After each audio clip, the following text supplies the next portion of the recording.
अगर आप रोड पर चलते चलते किसी व्यक्ति को धक्का दे देते हैं या फिर किसी तरीके का फोर्स अप्लाई करते हैं उस पर, जिसकी वजह से वो व्यक्ति को कोई इंजरी हो जाती है या फिर वो हार्म हो जाता है या फिर अनॉय हो जाता है, तो क्या ये एक अपराध है? ये जानना हमारे लिए बहुत ज़रूरी है, क्योंकि ऐसे बहुत सारे कानून हैं जिनके बारे में कई लोगों को नहीं पता होता है और वो एक्ट जो है, वो अपराध जो है, वो पनिशेबल है अंडर आईपीसी। अब ये जो मैंने आपसे क्वेश्चन करा, इसको समझने के लिए हमको 2 सेक्शंस की बात करनी पड़ेगी। यहाँ पर मैं बात कर रही हूँ section 349 and section 350 IPC. Section 349 बात करता है फोर्स के बारे में। पहले जानते हैं कि फोर्स क्या होता है। कोई भी व्यक्ति फोर्स यूज़ करता हुआ तब माना जाता है जब वो किसी दूसरे व्यक्ति का मोशन कॉज कर देता है या फिर मोशन चेंज कर देता है या फिर मोशन स्टॉप कर देता है, या फिर किसी भी सब्सटेंस को सामने वाले व्यक्ति के बॉडीली कांटेक्ट में लाना, या फिर जो सामने वाले व्यक्ति ने जो कपड़े पहने हैं या फिर उसके हाथ में कोई सामान है उस चीज़ के कांटेक्ट में लाना किसी सब्सटेंस को, जिसकी वजह से सामने वाले व्यक्ति की सेंस ऑफ फीलिंग अफेक्ट होती है, उसको हम कहते हैं कि ए ने बी पर या किसी ने भी किसी पर फोर्स यूज़ किया है। फॉर एग्जाम्पल, यहाँ पे जो मेन चीज़ें मैंने बात करी हैं उनका मैं आपको एग्जाम्पल देती हूँ, जैसे कि मोशन कॉज करना। ठीक है, मान लीजिए कि एक जगह बॉनफायर है, एक जगह आग लगी हुई है और जो ए पर्सन है वो आग की तरफ मुंह ना करके उसने अपना फेस जो है दूसरी साइड कर रखा है। अब एकदम से क्या होता है कि आग बढ़ने लगती है और वो इतनी बढ़ जाती है कि ऐसा भी हो सकता था कि ए को इंजरी कॉज हो सकती थी, लेकिन उसी टाइम जेड वहाँ पर आकर क्या करता है कि ए को पुश कर देता है, ए को धक्का दे देता है, जिसकी वजह से ए पहले स्टॉप था, वो ए दूसरी तरफ गिर जाता है या उस तरफ चला जाता है, तो ये हम कहेंगे कि ये मोशन कॉज हो गया। तो ये भी एक तरीके का फोर्स ही यूज़ हुआ। ठीक है, ये हो गया मोशन कॉज। फिर ऐसे ही कई एग्जाम्पल है मोशन चेंज के, और है फिर एक और एग्जाम्पल मोशन स्टॉप करने के। मोशन स्टॉप करने का मैं एग्जाम्पल देती हूँ। फॉर एग्जाम्पल, एक वेजिटेबल वेंडर है या फिर एक व्यक्ति जो है वो साइकिल से कहीं जा रहा है, तो जेड क्या करता है, आके उसकी साइकिल रोक देता है अपनी बॉडीली पावर यूज़ करके। तो ये हो गया कि मोशन सीज हो गया, मोशन स्टॉप हो गया। तो ये हो गया कि फोर्स इस्तेमाल करा गया है। इसका मैं एक और एग्जाम्पल आपको देना चाहूँगी कि जैसे मान लीजिए किसी फ्रेंड का बर्थडे पार्टी है और वो ताकि उसे ट्रीट ना देनी पड़े, ताकि उसे पार्टी ना देनी पड़े, वो पार्टी से जाने की बात कर रहा है और वो जाने लग जाता है। तो उसके दोस्त क्या करते हैं, आके उसे रोक लेते हैं कि नहीं भाई तू नहीं जाएगा, तू हमें पार्टी तो देगा ही किसी भी तरीके से। तो ये हो गया मोशन स्टॉप करना। ये होता है फोर्स अंडर सेक्शन 349 आईपीसी। जान लेने वाली बात एक ये है कि ये जो चेंज ऑफ मोशन है या कॉजिंग ऑफ मोशन है या सेसेशन ऑफ मोशन है, ये कॉज हो सकता है 3 तरीके से। ये जो फोर्स है ये कॉज हो सकता है 3 तरीकों से। पहला तरीका ये है by the use of own bodily power. For example, जो मैंने आपको एग्जाम्पल दिया था कि एक वेजिटेबल वेंडर है या फिर एक व्यक्ति साइकिल से जा रहा है और दूसरा व्यक्ति आकर उसको रोक देता है, अपनी बॉडीली पावर यूज़ करके अपने हाथ से उसकी साइकिल को पकड़ लेता है, रोक देता है, उससे आगे नहीं बढ़ने देता है। तो ये हो गया by the use of own bodily power. दूसरा तरीका क्या है? दूसरा तरीका ये है कि किसी सब्सटेंस को इस तरीके से डिस्पोज ऑफ करना कि उसमें कोई फर्दर एक्ट ना करना पड़े उस व्यक्ति को या फिर किसी दूसरे व्यक्ति को। फॉर एग्जाम्पल कि जेड जो है वो रोड पे चल रहा है, उसके साइड में कीचड़ है। अब ए ये चीज़ देख लेता है पीछे से और उसे पता है कि जेड को भाई कीचड़ नहीं पसंद, और मज़े लेने के चक्कर में या फिर मस्ती में या किसी भी रीज़न की वजह से ए क्या करता है, पीछे से उस पानी में पत्थर फेंक देता है, स्टोन फेंक देता है, जिसकी वजह से उसका पानी जो है वो जेड के ऊपर आ जाता है। तो यहाँ पर उसने जो पत्थर है, जो स्टोन है, उसको इस तरीके से डिस्पोज ऑफ किया, जो सब्सटेंस है हमारा स्टोन इस एग्जाम्पल में, उसको इस तरीके से डिस्पोज ऑफ किया कि उसे फर्दर कोई एक्ट लेने की ज़रूरत नहीं पड़ी, और जो एक्ट वो करना चाह रहा था वो अकम्प्लिश हो गया, वो कंप्लीट हो गया बिना उस सब्सटेंस पे कोई भी फर्दर एक्ट करे।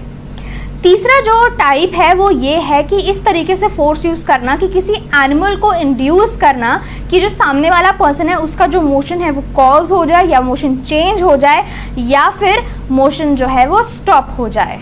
अब हम बात करेंगे एक केस के बारे में। चलिए चलते हैं केस की तरफ। हम बात कर रहे हैं Chandrika Sahu versus state of Bihar की।